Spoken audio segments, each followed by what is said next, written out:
Kudos to Maggie Gyllenhaal for being brought up in this podcast because she's pretty terrible in that film. There's barely a weekend that goes by when the box office isn't dominated by a new superhero film. Since the early 2000s, they've become box office sensations that have generated billions, spawned innumerable sequels and related projects, and delighted millions more fans than the comic book source material ever reached.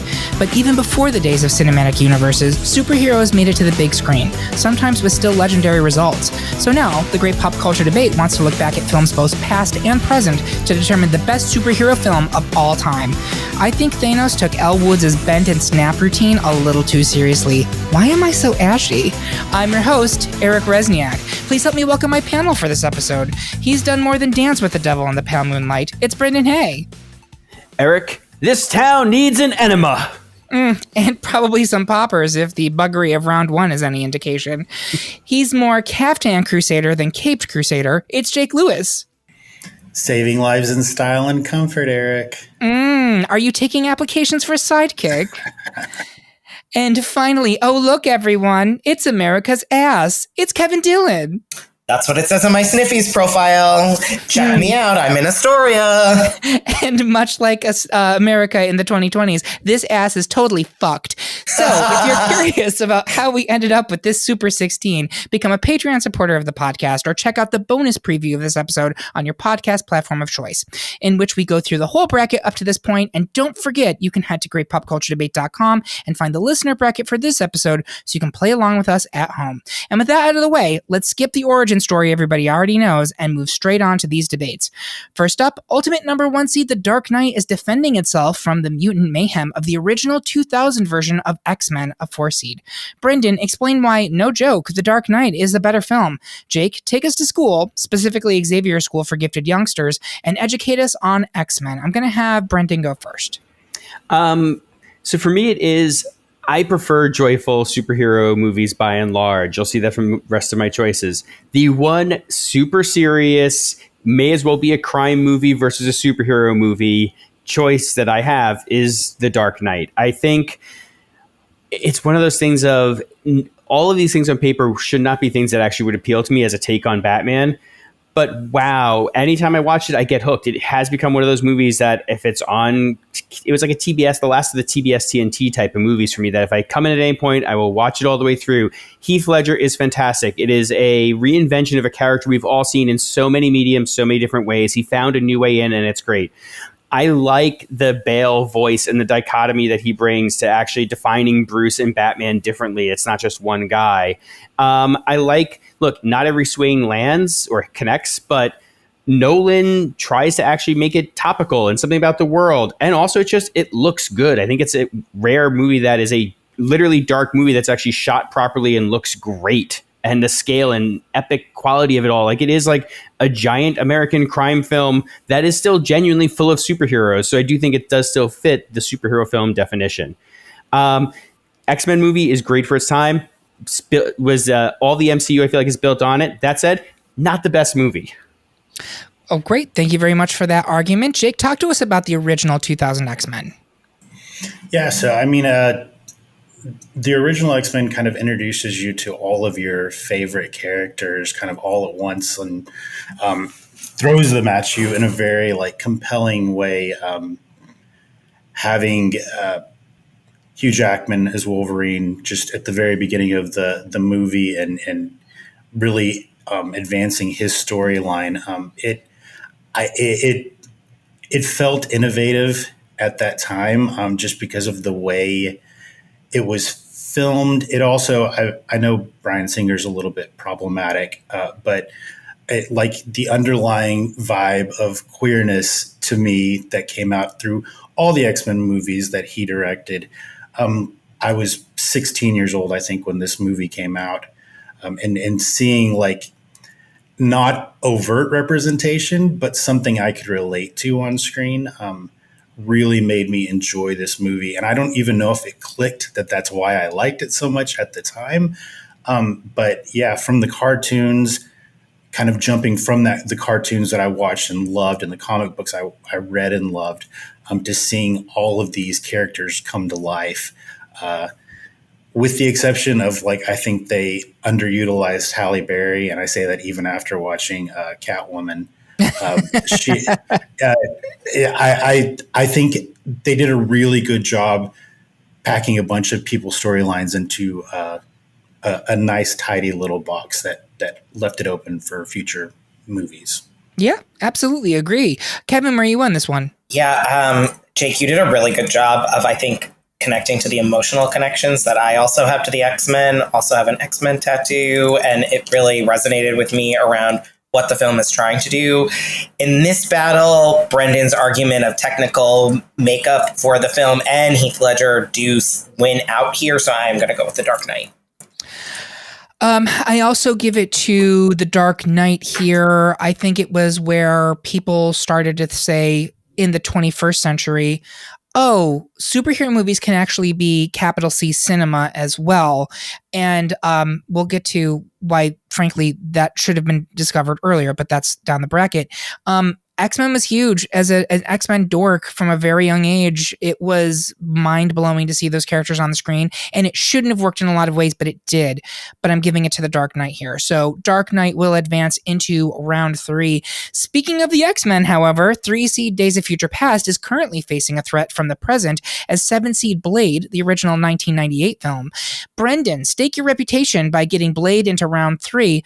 I will try to protect the timeline by keeping Days of Future Past in consideration. Brendan, do you mind going first? My big argument for Blade is I feel like it was the best you could ask for of a comic book movie in the 90s. And in part because it was willing to get as weird as the comics get.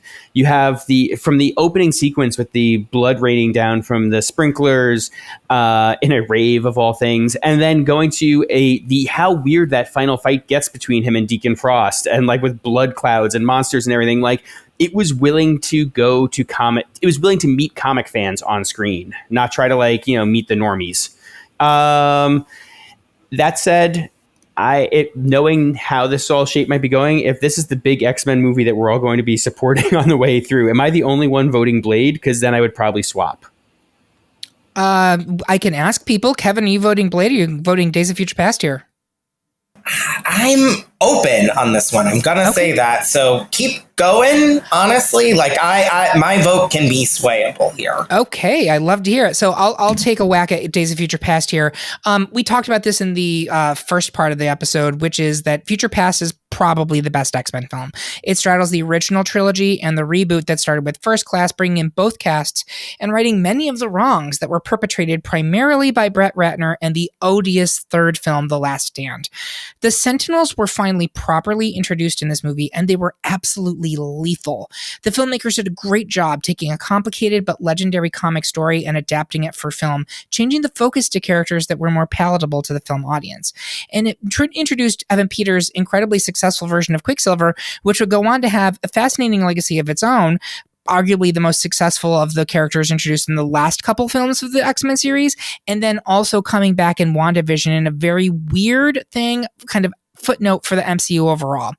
It was the reset the franchise desperately needed, bringing back Stuart's Xavier, who was gone on to play Xavier again in at least 2 other times, including in the MCU, as well as Famke Janssen's Jean Grey and Scott Marsden's Cyclops, who was infamously killed off screen in X-Men 3. It was a ton of retcons, but they were all correct and they all worked. It's a thrilling, complicated film, and I thought it was really successful with a high degree of difficulty. Jake, where are you on this one? Although I'm not crazy about the name, Days of Future Past is my vote. All right, Kevin, where did you end up landing on this one? Is it Days of Future Past or is it Blade? You eked me back over to Days of Future Past with the Quicksilver mention, which I almost forgot about, which I can't. It's a really interesting scene. I think it's probably the best visual effects the X-Men movies have done, maybe. And that's not also necessarily a high bar, but you also get some really great Fassbender. So I'm going Days of Future. All right, so Brendan, great job defending Blade, but we will be moving Days of Future Past into round 3. Next, 8-seed The Incredibles is launching its own secret invasion on the bracket and currently seems poised to advance into round 3 over 5-seed Captain America Civil War. Do we need to have a fight in the airport hangar, or can we all agree that The Incredibles should advance here? Kevin, which one are you on? Incredibles. Jake, where are you? Yeah, sticking with Incredibles. And Brendan, I know you're Captain Incredibles here. Definitely Incredibles. All right, so an 8 seed, for those keeping home, has now advanced into round 3. That is amazing. Next, our superhero films are spread between universes and multiverses, as the original Guardians of the Galaxy film, a 2 seed, is currently besieged by Spider-Man Across the Spider-Verse, a 3 seed. Brendan, why are you firmly ensnared in the Spider-Verse web? Jake, let's settle this via dance-off in favor of Guardians. I'm going to have Jake go first. The comedic elements of Guardian of the Galaxy is what really won me over. Storyline is good. The Peter Quill, why can I not think of his name? Star-Lord? The guy that Chris plays Pratt. him. Chris Pratt. I'm not a big Chris Pratt fan, so that's a detractor for this movie. But you can't deny that it was something of a phenomenon. I don't think anybody pegged it to be a huge success. It made $770 million worldwide, and was pretty well received across the board. Again, kind of going back to what I said about X-Men, you in our community, there's a lot of found family themes and chosen family themes, and you get that theme from this movie. I love the soundtrack. Everybody loves the soundtrack. Yeah, I think it's just a very different, when it came out as a very different kind of superhero movie, and that kind of drew me in and won me over. Yeah, agree completely. Brendan, where are you on Spider-Man Across the Spider-Verse?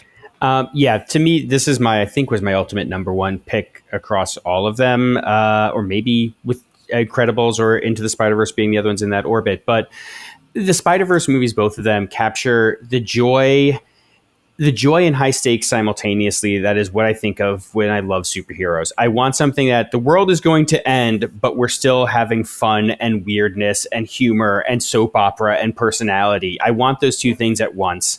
And not only do the Spider-Verse films have that, but Across the Spider-Verse, I think, pushed even further of it is delivering it in a way that you have never seen before. I mean, it's delivering you a movie in a way that you have never seen before. To have different styles of animation appearing in the same scenes with each other and just interacting the way it does. It is literally creating a new artistic language to express itself the whole way through. And then on top of that, the way that Across the Spider-Verse not only deepens Miles' story, but takes on this greater kind of, honestly, what the superhero culture needs somebody to call out toxic fanboys.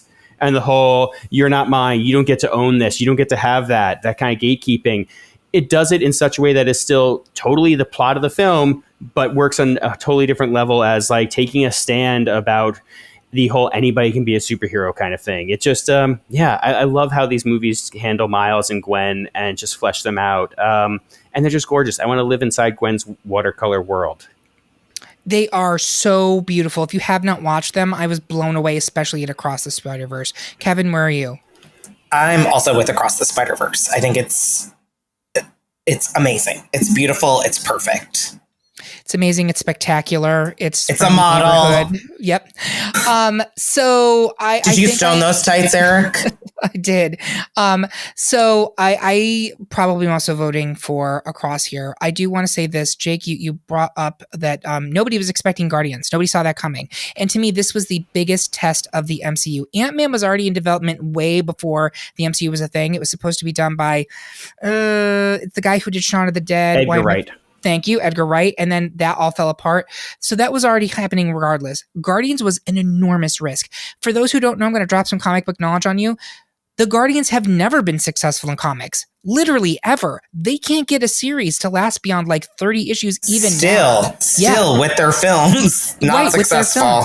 So I was like, this is a huge swing, and man, did it connect. I thought that Guardians film was just terrific. You did a really good job defending it, Jake.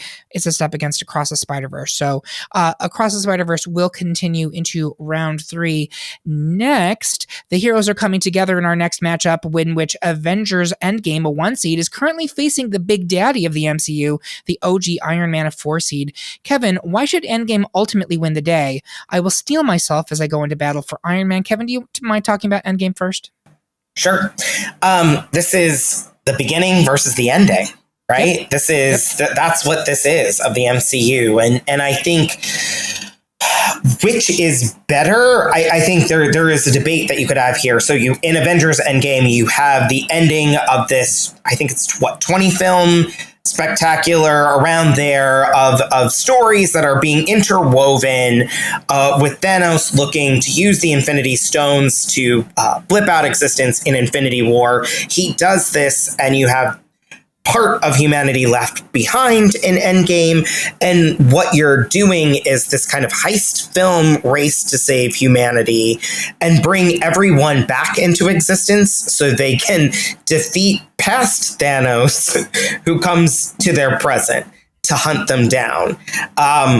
Complicated, right? And super interesting. Doesn't seem like it's something ultimately, actually, it's pretty impressive that it's pulled off in a way. And I know I, in part one, kind of wrote it a little bit for the way it looks because I don't love the cinematography, but like what they accomplish is super interesting, super fun. Avengers assemble officially for the first time.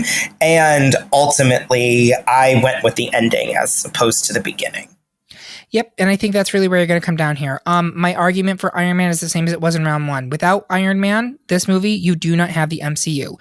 It was what begat everything else. There were Marvel movies ahead of it. There were certainly comic book movies out of it. But this was where they're like, we're going to take a shot to try to do something. The concept of a shared universe had never been done, to my knowledge, in film, period, regardless comic book films. And I think it's a very successful film. Is it a better film than Endgame? I don't know that it is. Endgame is way more complicated. That heist plot that you mentioned borders on goofy, and the fact that it doesn't completely fall apart is frankly amazing. But the big moments in Endgame are massive. The big moments in Iron Man are merely big. Jake, where are you on this one? I'm going with Endgame. Okay. Brendan, where are you? Still could kind of flip a coin on this. I will also, a little bit of argument swaying mixed with a little bit of remembering the bloat. I'm going Iron Man. Okay. I have good news and bad news. It doesn't matter because Endgame is a 1 seed and this is the tie. So Endgame will continue into round 3. Next up, hey, did you know DC makes superhero films too? Next up, it's 1978 Superman the movie, a 6 seed, which is currently up against 1990's Batman Returns, a 7 seed. It's the original Dawn of Justice. Kevin, why do the Bat, the Cat, and the Bird deserve a spot in the final 4? I will say it's not a bird. It's not a plane. It's Superman for the win. Kevin, do you mind going first? Absolutely. Batman Returns is one of the best sequel superhero films of all time, maybe even better than the original Batman.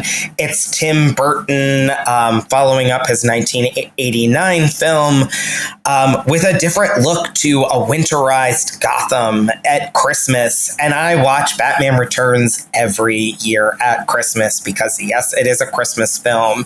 What this film does in its weirdness and coolness is it takes a villain that, well, I guess it's worked again in The Batman, which did not make this list, but brings about the Penguin, a very hard to actualize villain, and makes him funny and ugly and has him biting off people's noses in a hyper-violent way. I'm sorry, I don't mean to laugh, but it's so very funny. I howl laughing at that scene. It's so funny. And the Penguin and Catwoman team up that really is a double cross / doesn't work with the extra villain Max Schreck, played by the absurdly comedic Christopher Walken, is basically a marriage of Burton's 89 and the old school TV show. Like, that's what this movie is, and that's why Burton was at his best in this lane. Like, he knew exactly what he was going for and nails it with the dark malevolence of this film. Love it. I love Batman Returns. I so absolutely great. Adore it. However, we're talking about best superhero film, and we've got to discuss Richard Donner's 1978 Superman, which is the true OG of superhero films. I'm sure someone's going to come in and be like, actually, no, there were superhero films before, and there totally were. But the bottom line is, this is really the birth of the modern superhero film.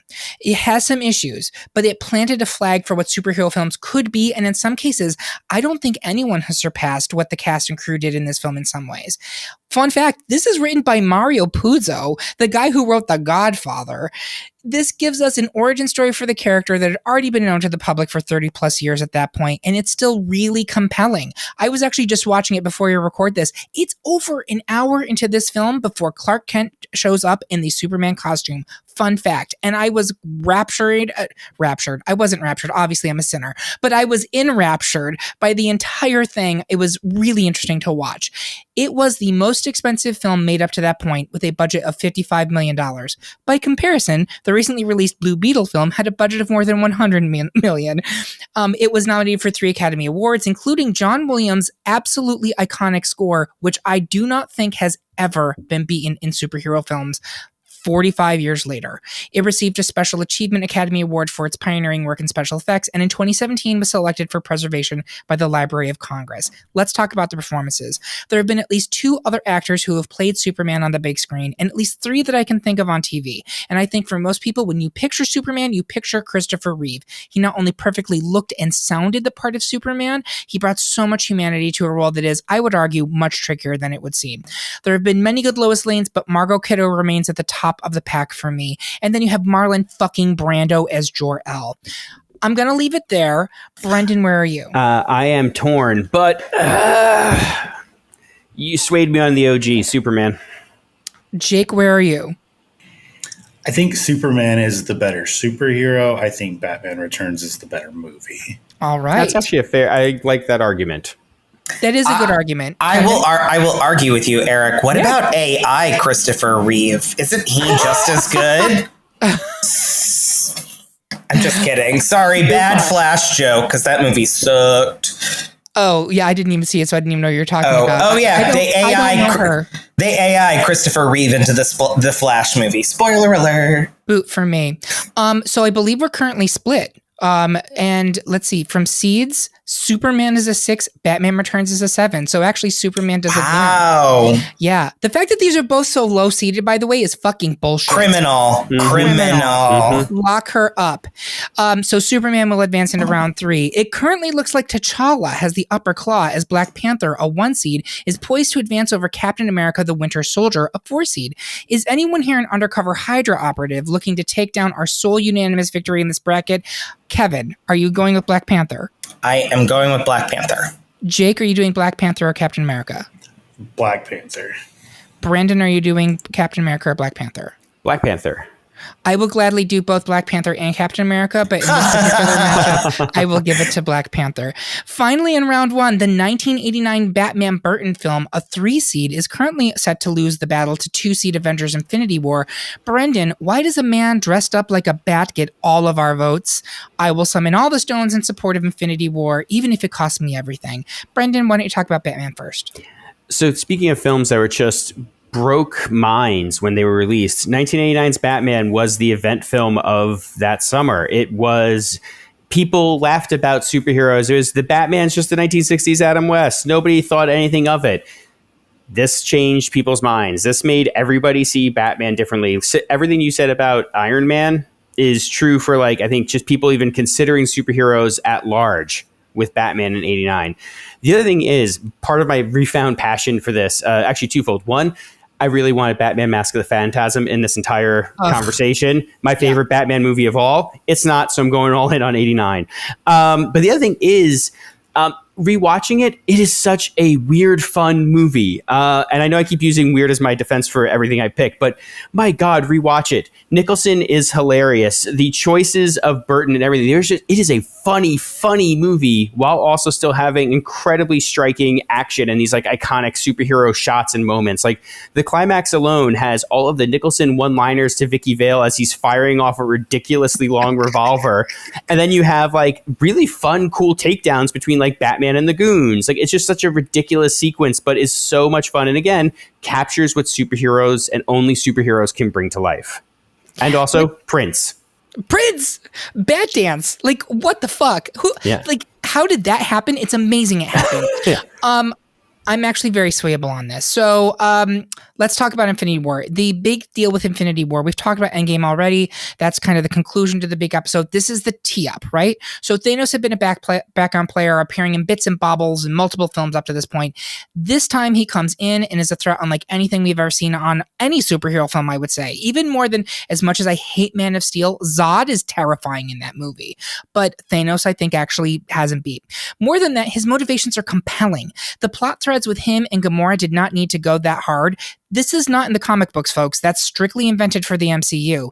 Everything in the film works, and there were a million different things that could have gone wrong and derailed the whole enterprise. And that ending, it is very rare that the bad guy wins in fiction. And Thanos not only wins, at the end of this movie, he has continued to have an impact on every MCU project that has come after it.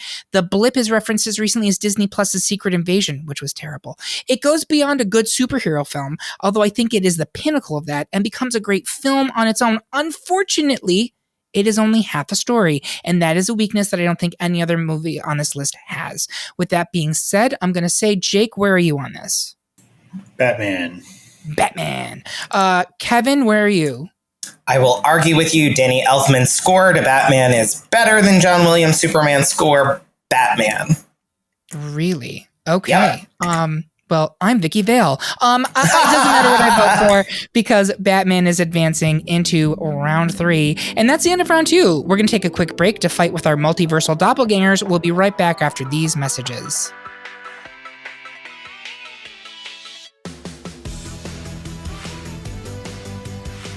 Hey listeners, it's Bob from the Great Pop Culture Debate. We hope you're enjoying this episode and that you're yelling back at your speakers telling us how wrong we are. Did you know that there's a much better way to tell us how you feel? Come kiki with our panelists on Discord. Our patrons at the $10 level get access to our exclusive Discord server where you can share your thoughts about our decisions or just gab with our group about everything pop culture. It's like participating in your own episode of RuPaul's Drag Race Untucked. We have something for everyone to talk about, including reality TV, comics, news, nostalgia, and so much more. So if you love spirited debate and fabulous people, become a Patreon supporter today and join in on the conversation. And we are back for round 3 of our best superhero film debate. Before we get into the Elite 8, let's do a dramatic slow motion team pose while sharing our social media and what else we're working on. Brendan, how can people find you and what are you working on? I still linger on Twitter at @B_hey. I'm also getting more and more over at Blue Sky at bhay. That's BHAY at bsky.social and Instagram at Brendan Hay Writer.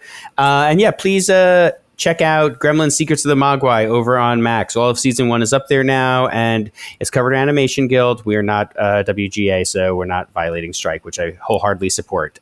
Go Union Strong, WGA, and SAC. Absolutely. Thank you, Brendan. Jake, how can people find you and what are you working on? Not working on just this podcast at the moment. So you can find me here on select episodes.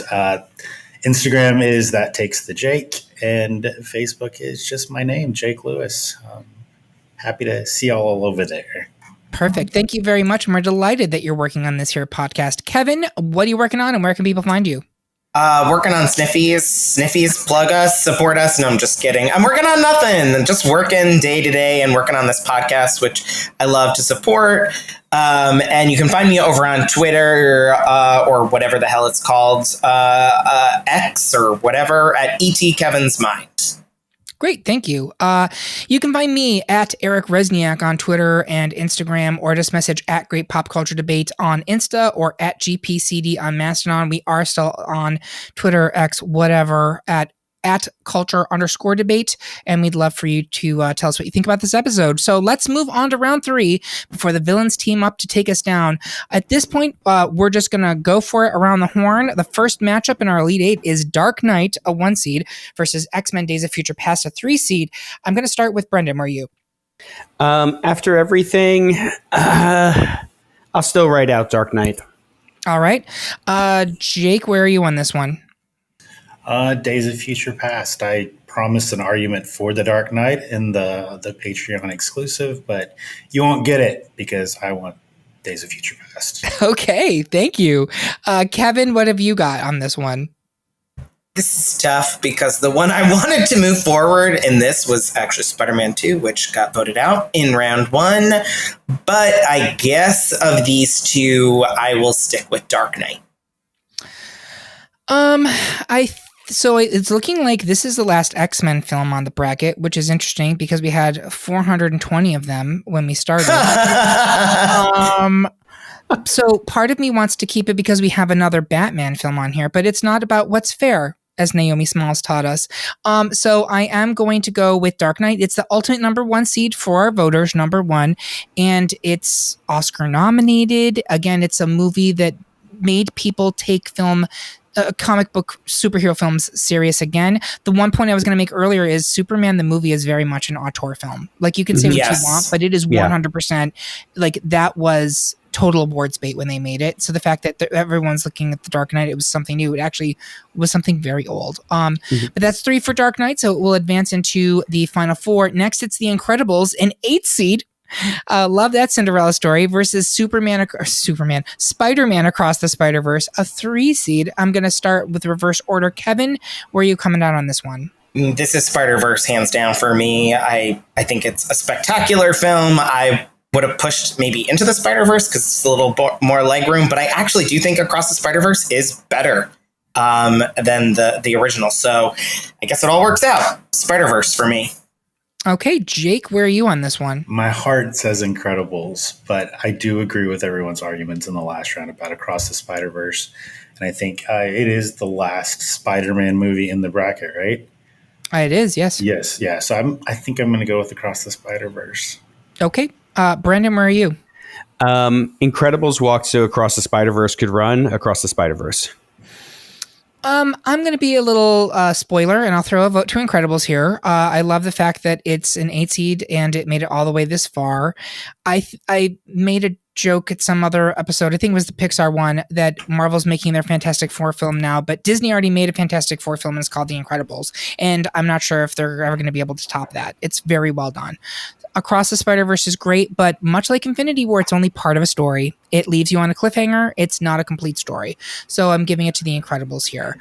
Doesn't matter. Spider-Man Across the Spider-Verse continues to the final 4. Next, it's Avengers Endgame versus Superman the movie. Avengers Endgame is a 1 seed. Superman is a 6.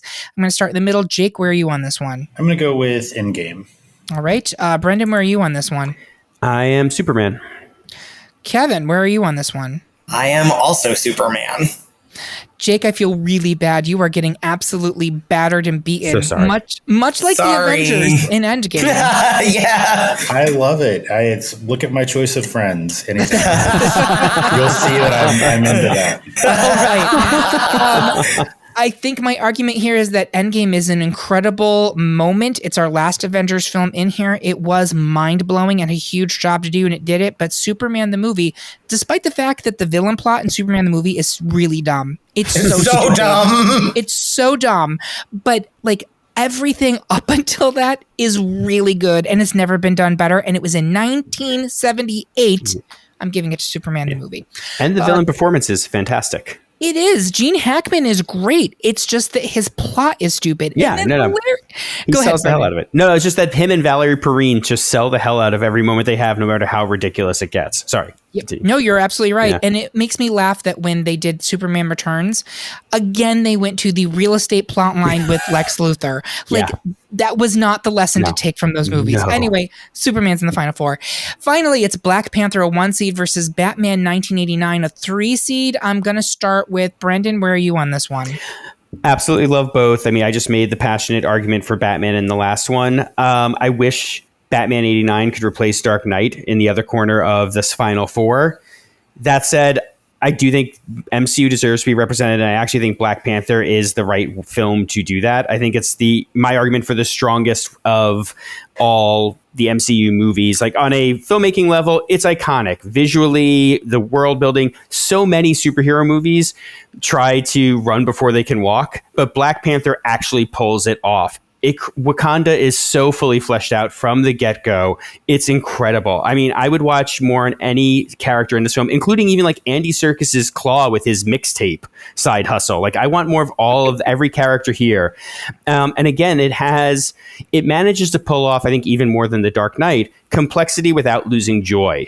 Because you have all these really strong moral questions that are really making you think, like, does Killmonger have a point and all that? But then you have like real sibling bonds between T'Challa and Shuri that is just so much fun. They feel like siblings.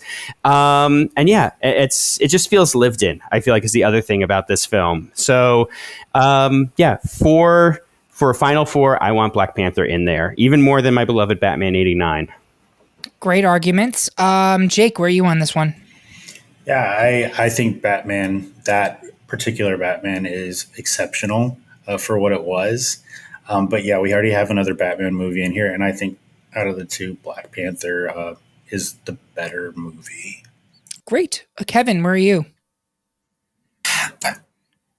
This is tough because I really like both of these films a lot. I'm going to go with Black Panther, and what I'll say to it and speak to it is replacing Chadwick Boseman was as Black Panther. It was / is seen as a very challenging piece of casting because he iconically represented T'Challa in such a really interesting and dynamic way. They're both really good, really interesting. I too wish this could replace The Dark Knight or any other Batman could, because spoiler alert, really have have some decent problems with it. So sadly, no Burton, but I'm going to go with Black Panther. Speaking of Burton, we do have a Best Tim Burton Film episode of this podcast, and you should go check that out if you want more content around that. So I'm giving it to Black Panther here. I loved everything that Brendan said about it being lived in. And I think part of what I love about Black Panther, and I love it on its own, but it was the best example of a character being introduced in another MCU film as a supporting character and then being launched into their own thing where they're just like, wow, okay, this is not... It blew everything out of the water. Look at Thor, introduced in Iron Man 2. Not a great first film, in my opinion. But Black Panther just nails it. It's so good. And it's what a shared universe should be, right?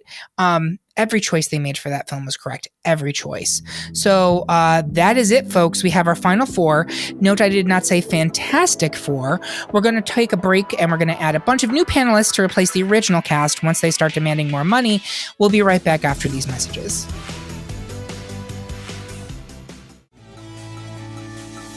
And we are back with the final four of our best superhero film debate. I want to take a pause at this point and have my panelists discuss which superhero films they were surprised didn't make the bracket. We haven't actually done that yet this episode. So, Brendan, can you name one or two films that you were like, where are those? So yeah, the dearest to my heart, Batman Mask of the Phantasm, my favorite Batman movie. But the other one I want to call out is, I'm surprised there's no Teenage Mutant Ninja Turtles across the board. Specifically the 1991, but I'll just quickly say the new one also, even though it's too late for this bracket, Mutant Mayhem, fantastic as well. Yeah, great. Jake, what were your picks for ones that you're surprised didn't make it? I do think I mentioned it earlier, but Everything Everywhere All at Once is probably one of the best movies I've seen probably in the last 10 years. And I know that maybe not everybody considers it a superhero movie, but I think it checks all the boxes for what other movies on this bracket do.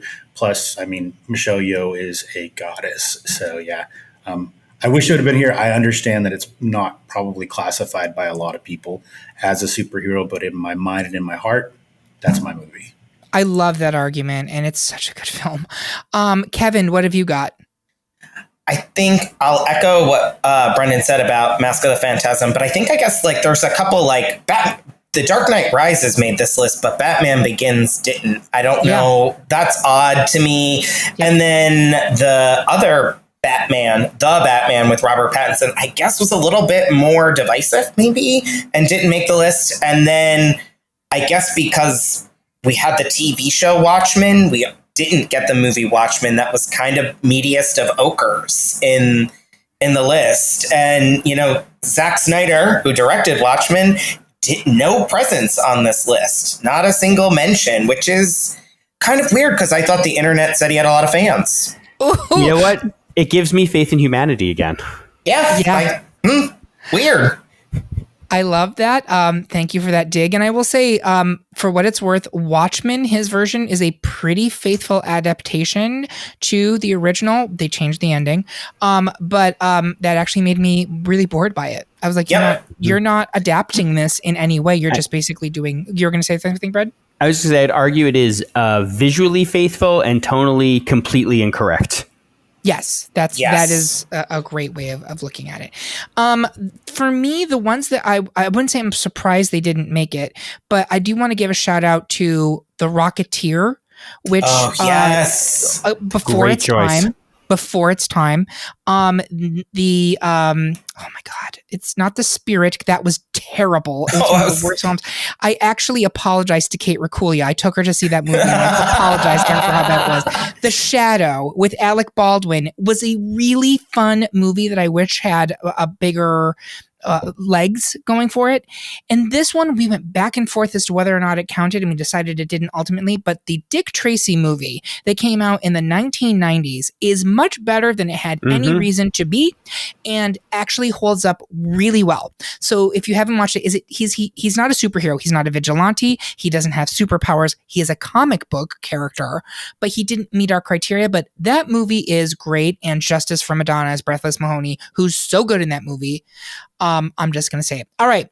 With that being said, we are going to move on to these final fours. We have The Dark Knight, a 1 seed, versus Spider-Man Across the Spider-Verse, a 3 seed, and Superman the movie, a 6 seed, versus Black Panther, a 1 seed.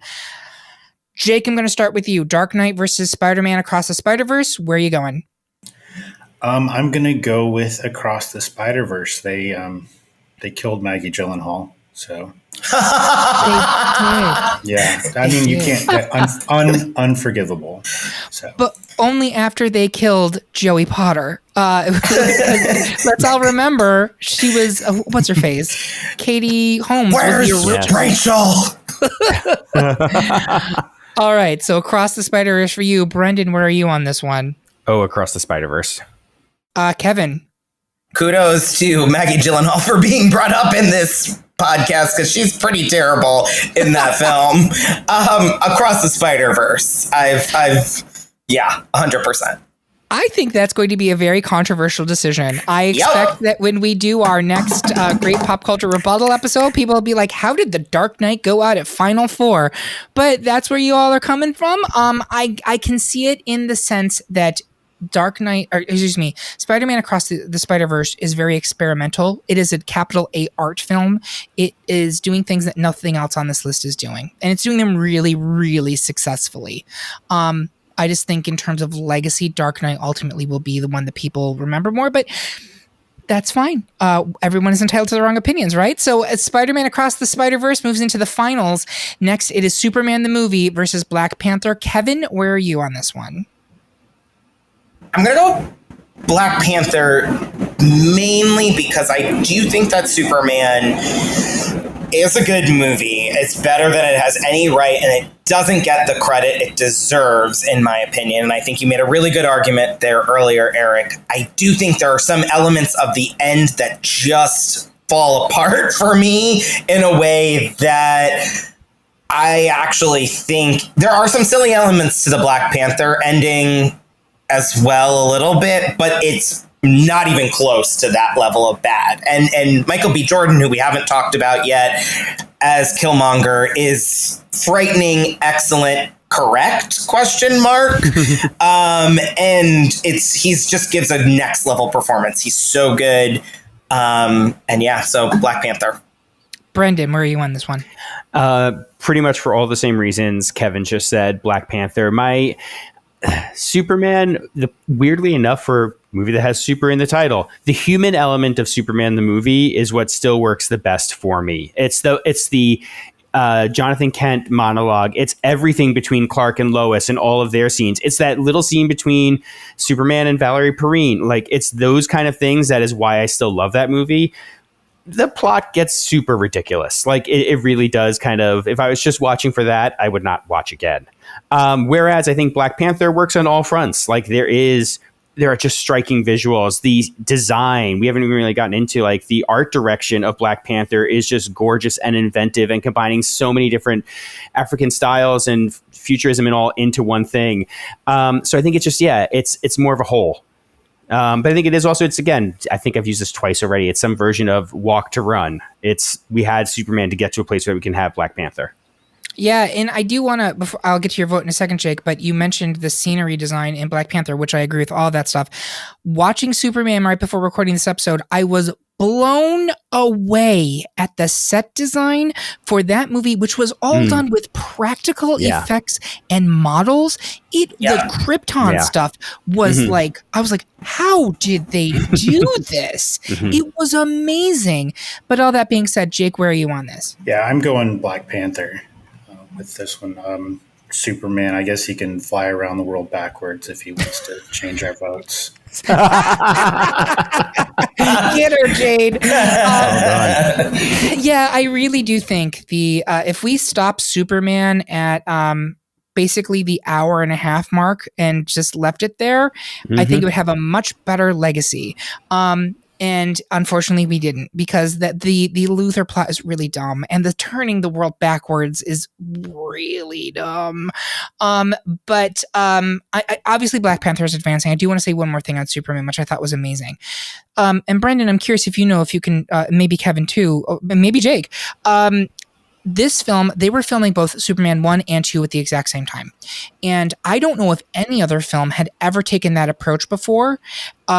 Fun fact, they actually stopped filming the second film 75% of the way through because they're like, we don't know if anyone's going to watch the first one. We're spending way too much money, shut it down.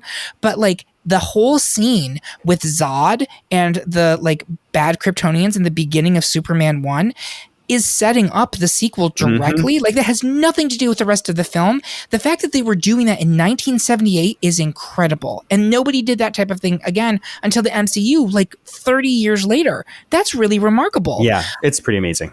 Yeah. But that being said, I see the writing on the wall. I'm throwing my vote to Superman just so it gets one vote, but it gives us a final two of Spider-Man Across the Spider-Verse, a 3 seed, and Black Panther. I'm going to start with Kevin. Where are you going?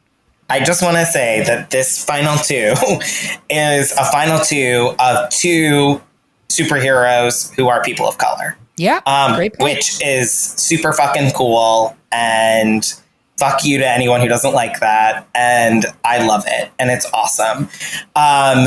This is really hard because I think they're both excellent in different ways. I want to also shout out, before I make my vote, the costume design in Black Panther is some of the best costume design. Ruth Carter, her first Oscar win, and if I'm not mistaken, and I will fact check this later, or fact check me, I think the first Black woman to win the costume design Oscar, and then one for the sequel.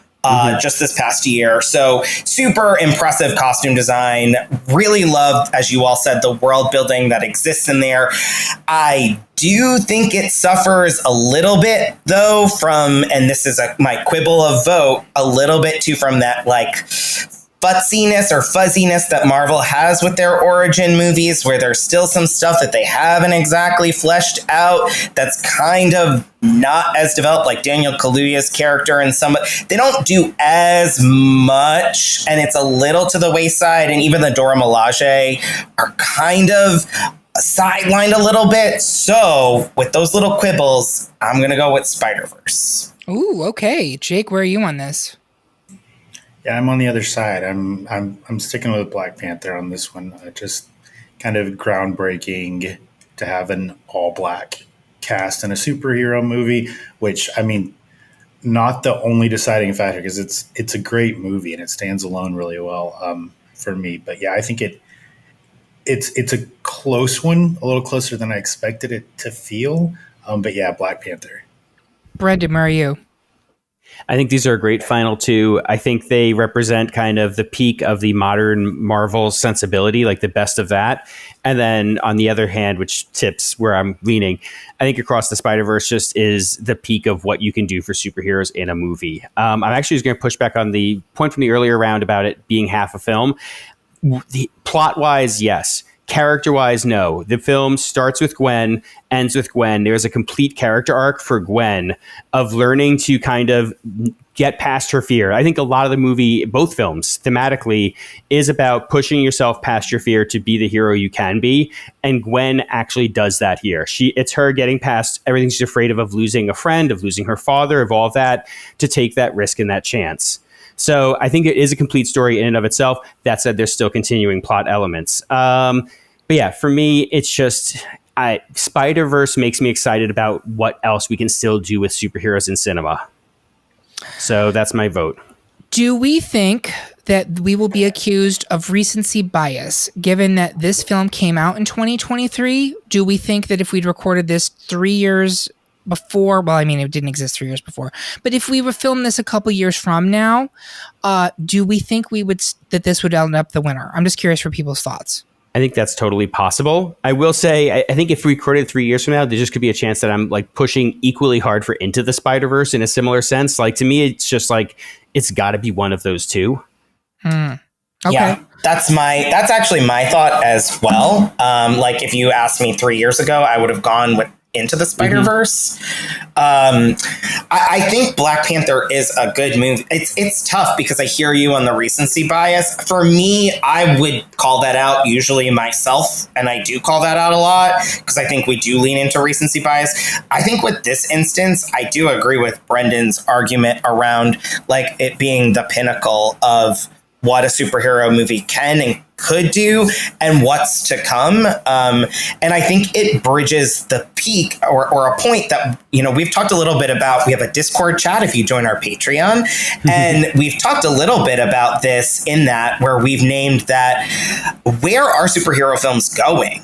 What does that look like? Where is that success? And what are we moving towards? And I think we're at a precipice where you're going to see more animated superhero movies because they can do a little bit more. There's more leeway and room to play with things. There's style elements that get shown in Spider-Verse. There's just a little bit more to do. It's personally why, like, if Mask of the Phantasm were on this list, I would also push for that too. And maybe that's to say I personally prefer animated. That might be the case for me. I think either one of these winning is a good choice, but I'm still leaning Spider-Verse. I will also make the argument that it is not out of the question that animation is the art form that suits superheroes best. That's where they come from. It is comic books by and large. So I don't think that that's a bad argument. I'll be honest with you, Jake, I tend to go for Black Panther here as you do as well. However, I think the argument that's swaying me, because I'm not going to end with a tie here, the argument that is swaying me is that I agree, Across the Spider-Verse makes me intrigued for what's happening next in a way that Infinity War maybe did because it was a cliffhanger, but that is what makes me okay throwing it to Across the Spider-Verse. So there you have it, folks. Our pick for the best superhero film is Spider-Man Across the Spider-Verse. Do you agree? Do you think that we should be banished to the Phantom Zone? Tell us how you really feel by leaving a comment on this episode at greatpopculturedebate.com or find us on Instagram, Twitter, Facebook, or Mastodon. While you're there, make sure you subscribe and follow the podcast so you can hear about what new debates are coming soon, vote in open polls, and even decide which topics we tackle next. If you really enjoyed this episode, please take a minute to like and rate the episode of the podcast on Apple, Spotify, or whatever platform you listen on. I want to say thank you to my panel, who all look terrific in spandex, by the way, and thank you for listening. If you loved what you heard, please consider supporting us on Patreon, where you get even more exclusive content and get episodes a whole day early. We hope you have a good one, and remember, everyone is entitled to their wrong opinion. Mr. Stark, I don't feel so good.